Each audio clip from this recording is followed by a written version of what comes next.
சென்னை எழும்பூரில் அம்பத்தூர் மண்டல குழு தலைவர் பி.கே. மூர்த்தி இல்ல திருமண விழாவை தலைமையேற்று நடத்தி வைத்த முதலமைச்சர் மு.க. ஸ்டாலின் மேடையில் உரையாற்றி வருகிறார். அதன் நேரலையை தற்போது பார்க்கலாம். கழகத்தினுடைய பணியை ஆற்ற தொடங்கி அதற்கு பின்னால் அம்பத்தூர் நகராட்சியினுடைய வட்டச் செயலாளராக பொறுப்பேற்று பணியாற்றி 3 முறை மாவட்ட கழக பிரதிநிதியாகவும் தேர்ந்தெடுக்கப்பட்டு அம்பத்தூர் பகுதியில் மாமன்ற உறுப்பினராகவும் அவர் தேர்வு செய்யப்பட்டு அதேபோல் விசாகப்பட்டின பொறுப்புக்குழு உறுப்பினராகவும் இருந்து செயலாற்றி இன்றைக்கு 80வது வார்டு கவுன்சிலராக அம்பத்தூர் பகுதியினுடைய 7வது மண்டல குழு தலைவராக அவர் சிறப்பாக இயக்கப்பணி மட்டுமில்லாமல் பொதுப்பணியை மக்களுக்கு ஆற்ற வேண்டிய பணிகளை மிக சிறப்பாக ஆற்றிக் கொண்டிருக்கிறார்.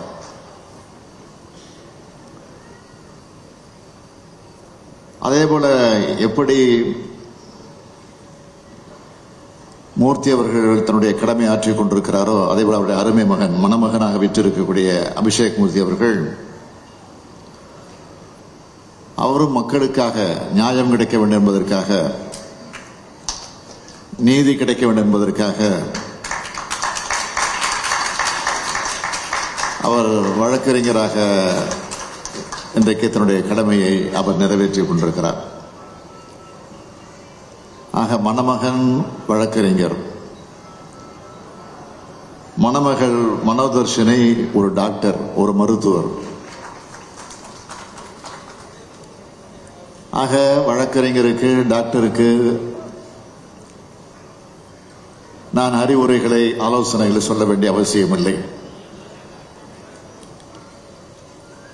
யாருக்காவது உடல்நலம் பாதிக்கப்பட்டால் அந்த பாதிக்கப்பட்டிருக்கக்கூடிய மக்களுக்கு தொண்டாற்றக்கூடிய பணி மணமகளாக இருக்கக்கூடிய மனோதர்ஷினி அவர்களுக்கு. அதேபோல ஒருவருக்கு ஏதாவது நியாயம் கிடைக்கவில்லை என்று சொன்னால், நீதி கிடைக்க வேண்டும் என்று சொன்னால், அதற்காக வாதாடக்கூடிய, போராடக்கூடிய இடத்திலிருந்து அந்த பணியை ஆற்றிக் கொண்டிருக்கக்கூடியவர் நம்முடைய மணமகன் அபிஷேக் மூர்த்தி அவர்கள். 2 பேரும் பொருத்தமாகத்தான் சேர்ந்திருக்கிறார்கள்.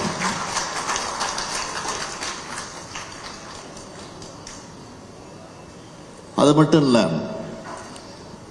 இன்றைக்கு பி.கே. மூர்த்தி மட்டும் திராவிட இயக்கத்தில் இருக்கக்கூடியவர் அல்ல. அவர் சம்பந்தியாக இன்றைக்கு பெற்றிருக்கக்கூடிய மணிமாறன்,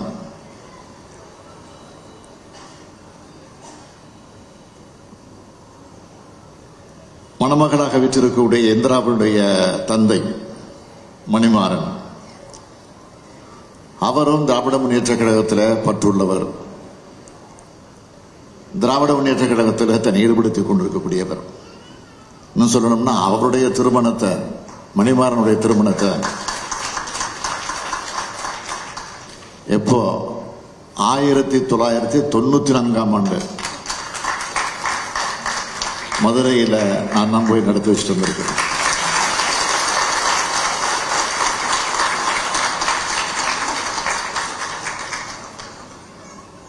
இப்போ மூர்த்தியினுடைய மகனுக்கு, அதாவது மணிமாறனுடைய மகளுக்கு இன்றைக்கு நான் நடத்தி வைக்கிறேன். ஆக இந்த மணமக்களுக்கு பிறக்கக்கூடிய குழந்தைகளுக்கு நான் தான் நடத்தி வைப்பேன்.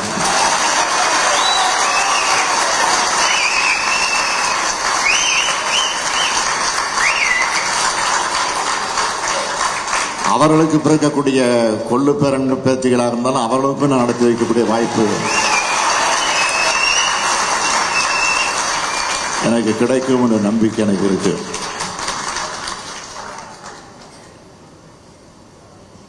எதற்காக இதை சொல்கிறேன் என்று சொன்னால், ஒரு குடும்பமாக இந்த இயக்கத்தில் இன்றைக்கு இருக்கக்கூடியவர்கள். இந்த குடும்பம்னா அதை ஒரு அரசியல் செய்வாங்க. இப்படி குடும்பம் இருக்கணுமான்னு. குடும்பம் இருக்கிறவங்களுக்கு தான் குடும்பத்தை பத்தி கவலைப்படுறோம்.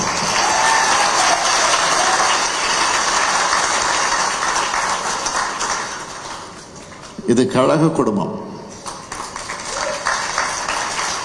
அதனால அண்ணா அவர்கள் கழகத்தில் இருக்கக்கூடிய தோழர்கள் அழைக்கிற போது தம்பி என்று அழைத்தார். அதைத் தொடர்ந்து நம்முடைய தலைவர் கலைஞர் அவர்கள் நம்முடைய தோழர்களை பார்த்து உடன்பிறப்பு என்று அழைத்தார்.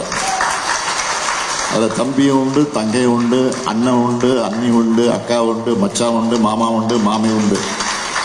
உடன்பிறப்பு என்று அழைத்தார் தலைவர். ஆக கோடிக்கணக்கான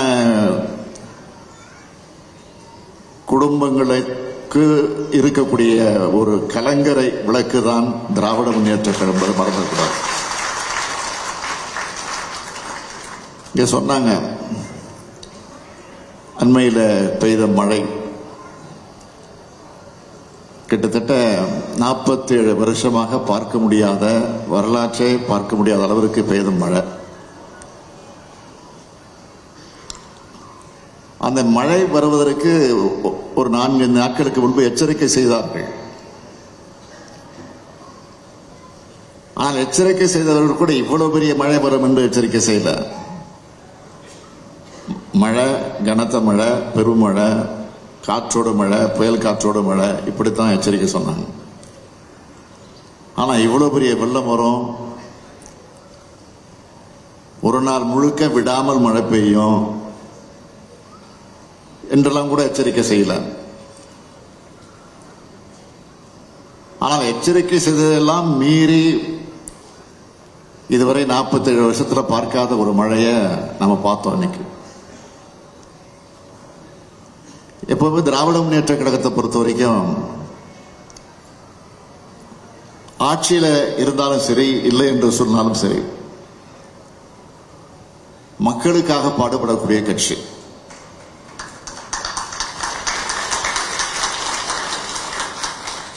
நாம் பல முறை ஆட்சியில் இருந்திருக்கிறோம், பல முறை ஆட்சி இல்லாமல் இருந்திருக்கிறோம். ஆட்சியில் இருந்த போதும் இப்படிப்பட்ட பேரிடர்களை சந்தித்திருக்கிறோம், ஆட்சி இல்லாத நேரத்திலும் சந்திச்சிருக்கோம். ஆட்சியில் இருக்கிற நேரத்திலாவது நமக்கு இருக்கக்கூடிய அந்த அதிகாரம், அந்த வசதிகள், அந்த மீட்பு செயல ஈடுபடக்கூடிய அந்த கருவிகள், அவைகளெல்லாம் நமக்கு சுலபமாக கிடைச்சிடும். அதை வச்சு நம்ம பயன்படுத்தி அந்த பணிகளை நிறைவேற்ற முடியும். ஆனால் ஆட்சி இல்லாத நேரத்திலே நாம் சந்திச்ச பேரிடர் எப்படியெல்லாம் அந்த களத்தில் இறங்கணும் என்பதை நீங்கள் மறந்திருக்க மாட்டீங்க. வேற ஒன்றும், நான் ஒரே ஒரு உதாரணம் சொல்றேன். கொரோனா என்கிற ஒரு கொடிய நோய் வந்துச்சு. அந்த கொடிய நோய் வந்தப்போ எப்படியெல்லாம் சீரழிஞ்சோம், எவ்வளவு பேரை இழந்தோம், எப்படிப்பட்ட கொடுமைகளுக்கெல்லாம் ஆளாக்கப்பட்டோம், பொருளாதாரம் எந்த அளவுக்கு சீர்குலைந்து போச்சு, வெளியில சுதந்திரமா நடமாட முடியாத நிலை, வீட்டை விட்டு வெளியே வர முடியாத நிலை, தொழிலுக்கு போக முடியல, வேலைக்கு போக முடியல, பள்ளிக்கூடத்துக்கு போக முடியல, கடைக்கு போய் உணவு கூட வாங்குவதற்கான அந்த வசதி கூட இல்லாத ஒரு கொடுமையான ஒரு சூழ்நிலை. அந்த நேரத்தில்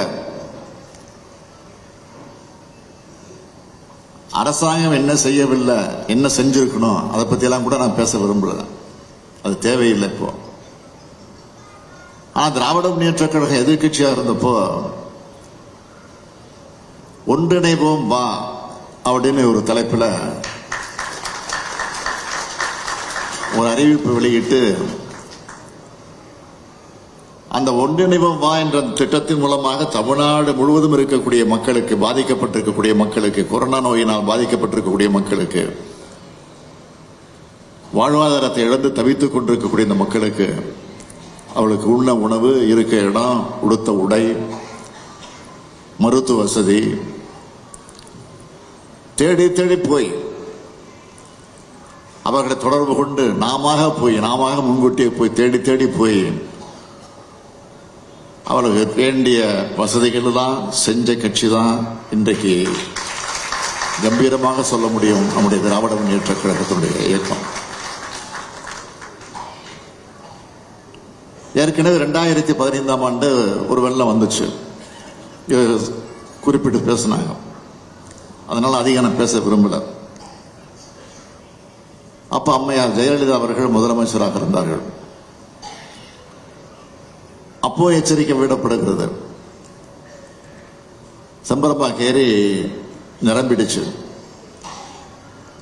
செம்பரம்பாக்கு ஏரிய நிரம்ப விடக்கூடாது. அப்படி ஒரு சூழ்நிலை வருகிறது. கொஞ்சம் கொஞ்சமாக தண்ணியை திறந்து அதை வெளியேற்றினால்தான் ஆபத்தை தடுக்க முடியும், வெள்ளத்தை தடுக்க முடியும். அதை திறந்து விடுவதற்கு அனுமதி வாங்கணும். யார் இடத்துல? அரசு இடத்துல. அரசு நடத்தக்கூடிய முதலமைச்சர் யாரு? அன்றைக்கு அம்மையார் ஜெயலலிதா அவர்கள். அவரிடத்தை போய் அனுமதி கேட்பதற்கு கூட அதிகாரிகள் பயந்தாங்க.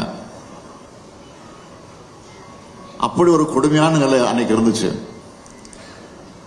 அதிகாரிகள் போய் முதலமைச்சர் பிடித்து அனுமதி கேட்டு திறந்து கொஞ்சம் கொஞ்சமா திறந்து விட்டு இருந்தாங்கன்னா அந்த ஆபத்து நிச்சயமா வந்திருக்காது. பல பேர் இழந்து, பல நூற்றுக்கணக்கானவர்கள் அன்றைக்கு நம்ம இழந்தோம்.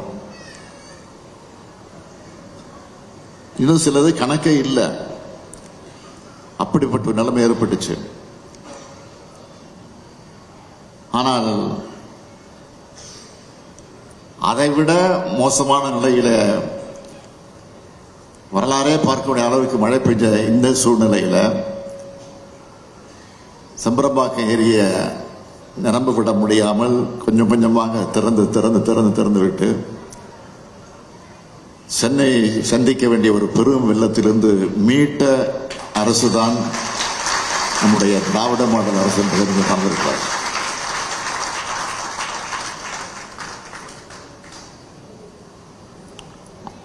அங்க 2015ஆம் ஆண்டு இப்போ வந்த வெள்ளம், இப்போ வந்த மழையில அரசும் வரிஞ்சு கட்டி கொண்டு முனைப்போடு பல நலத்திட்ட உதவிகளை, நிவாரண பணிகளை எப்படியெல்லாம் ஈடுபட்டதுன்னு உங்களுக்கு தெரியும். அதற்கு ஈடாக நிவாரண பணியில் ஈடுபட்ட கட்சி, ஒரே கட்சி எதுனா அது நம்ம கட்சி தான். எல்லா அமைச்சர்களும் பாதிக்கப்பட்ட பகுதிக்கு போயாச்சு. எல்லா சட்டமன்ற உறுப்பினர்களும், எல்லா நாடாளுமன்ற உறுப்பினர்களும், திராவிட முன்னேற்ற கழகத்தை சார்ந்த தோழர்கள் அத்தனை பேரும், மாவட்ட செயலாளர்கள், ஒன்றிய செயலாளர்கள், பகுதி செயலாளர்கள் அத்தனை பேரும் ஃபீல்டில் இருக்காங்க. பாதிக்கப்பட்ட மக்களுக்கு துணை நின்றாங்க, கை கொடுத்தாங்க. அதனால்தான் பெரும் சேதம் தவிர்க்கப்பட்டது என்பதை நீங்கள் மறந்துடக்கூடாது.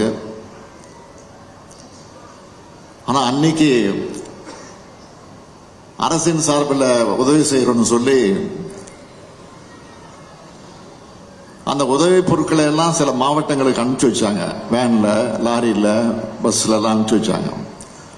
அதில் அனுப்பிச்சு வைக்கும் போது கூட ஸ்டிக்கரை ஒட்டி, அம்மையார் ஜெயலலிதாவுடைய படத்தின் ஸ்டிக்கரை ஒட்டி அதிமுகன்னு சொல்லி ஒட்டி அனுப்பிச்சுட்டாங்க. ஆனா திராவிட முன்னேற்ற கழகம் கட்சி பாகுபாடு இல்லாமல் அது யாராக இருந்தாலும் அவருக்கு துணை நின்ற ஒரு கட்சியாக,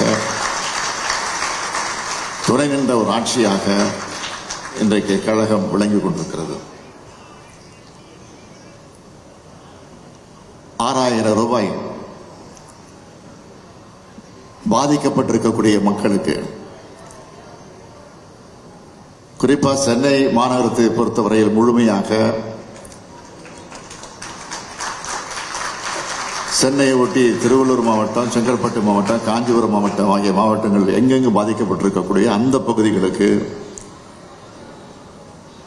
யார் பாதிக்கப்பட்டிருந்தாலும் அத்தனை பேருக்கும் நிச்சயமா உறுதியா 6000 ரூபாய் வழங்கப்படும். எப்படி மகளிர் உரிமை தொகை தகுதி உள்ளவர் அத்தனை பேருக்கும் 1000 ரூபாய் வழங்கப்படும் என்று சொல்லி அதை அறிவித்து நிறைவேற்றிக் கொண்டிருக்கிறோம். அதேபோல் இந்த 6000 ரூபாய் தகுதி உள்ளவர் அத்தனை பேருக்கும் நிச்சயமாக உறுதியாக வழங்கப்படும் என்பதை மாத்திரம் இந்த நேரத்தில் எடுத்து சொல்லி, இப்ப கூட நான் சீக்கிரம் போகணும். காரணம், ஒன்றிய அரசியலில் ஒரு குழு வந்திருக்கு. 3 நாட்களாக வெள்ள பாதிப்பு பகுதிகளெல்லாம் சுற்றி ஆய்வு செஞ்சுக்கிட்டு இருக்கிறாங்க. ஆய்வு செய்து கொண்டிருக்கக்கூடிய அதிகாரிகள் கூட 3 நாட்களாக ஆய்வு செய்யக்கூடிய அதிகாரிகள் கூட நீங்க பத்திரிகையில் படிச்சிருப்பீங்க, டிவிலையும் பார்த்திருப்பீங்க. இந்த வெள்ள சேதத்தை மிக சாமர்த்தியமாக தமிழ்நாடு அரசு கையாண்டிருக்கிறது என்ற அதிகாரிகள் எங்கிருந்து? தமிழ்நாட்டு அதிகாரிகளா, ஒன்றியத்திலிருந்து வந்திருக்கக்கூடிய அதிகாரிகள். ஒன்றிய அரசோடு நமக்கு எவ்வளவு பிரச்சனைகள் இருக்கலாம் அரசியல் ரீதியாக, ஆனால் அதையெல்லாம் மறந்து ஒன்றிய அரசியலிருந்து வந்து இங்கே ஆய்வு செஞ்சிருக்கக்கூடிய அதிகாரி அத்தனை பேருமே இன்றைக்கு அதை பணதார பாராட்டி இருக்கிறார். செய்தியை பார்க்கிறோம். இப்போ இன்றோடு முடிச்சுட்டு கடைசியா ஒரு 11:15 மணிக்கு என்ன கோட்டையில் சந்திக்க வர இருக்கிறார்கள். அவரோடு நானும் கலந்து பேச இருக்கிறேன். எப்படி தமிழ்நாட்டு மக்களுக்கு திராவிட முன்னேற்றக் கழகம் ஆட்சி பொறுப்பு இல்லாத நேரத்திலும் சரி, இப்போது ஆட்சியில் இருக்கிற நேரத்திலும் சரி, எப்படி துணை நிற்கிறதோ அது தொடர்ந்து நிற்கும். அதில் எந்த மாற்றமும் கிடையாது என்பதை மாத்திரம் இந்த நேரத்தில் எடுத்து சொல்லி, இன்றைக்கு மனக்கோலம் போன்று இருக்கக்கூடிய மணமக்கள் வாழ்க்கையில் எல்லா நன்மையும் பெற்று சிறப்போடு வாழ வேண்டும். புரட்சி கவிஞர் பாவேந்தர் பாரதிதாசன் எடுத்து சொல்லி இருக்கக்கூடிய வீட்டிற்கு விளக்காக நாட்டிற்கு தொண்டர்களாக இருந்து வாழுங்கள், வாழுங்கள். அதே நேரத்தில் பணிவான வேண்டுகோள் அல்ல, ஒரு கண்டிப்பான வேண்டுகோள். மணமக்களே, உங்களை நான் கேட்டுக்கொள்ள விரும்புவது, உங்களுக்கு பிறக்கக்கூடிய குழந்தைகளுக்கு அழகான தமிழ் பெயர்களை சூட்டுங்கள், சூட்டுங்கள் என்று கேட்டு, வாழ்க மணமக்கள், வாழ்க மணமக்கள். விடைபெறுகிறேன். நன்றி, வணக்கம். செய்திகளை உடனுக்குடனும் துல்லியமாகவும் தெரிந்து கொள்ள சப்ஸ்கிரைப் பண்ணுங்க.